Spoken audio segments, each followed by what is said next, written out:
Apple's real advantage isn't speed, it's control. Apple is often described as a hardware company, or a design company, or a services company. In reality, Apple is something else.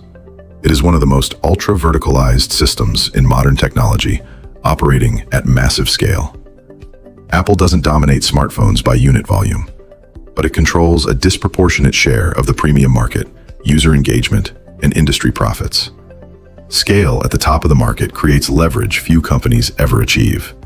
Apple controls every critical layer of the interface stack: hardware, chips, operating systems, app distribution, services, and the rules that govern all of them. Nothing meaningful happens on the device without passing through Apple's architecture.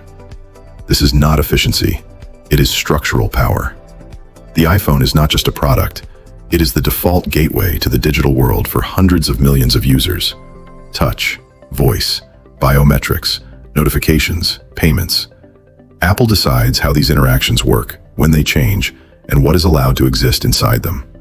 Ultra-verticalization is also about eliminating choke points. Even connectivity became too important to outsource. Apple moved to internalize it. Payments, identity, and authentication are treated as interface layers, not add-ons. Control extends not just to interaction, but to permission. Owning the chip completes the system. Apple Silicon aligns performance, energy efficiency, security, and user experience under one design logic. The chip is not just hardware, it is part of the interface. This pushes computation, including AI, closer to the user, not just deeper into the cloud.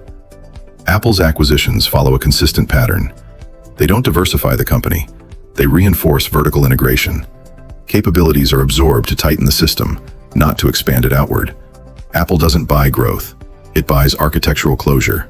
In an ultra-verticalized system, AI doesn't become a destination, it becomes a capability. Embedded in the operating system, distributed across applications, constrained by privacy, security, and design rules. AI is not allowed to redefine the interface, it is absorbed into it. Apple doesn't compete to own the future of AI. It controls the surface where that future appears. And in the interface economy, the most powerful position is the one users cannot bypass.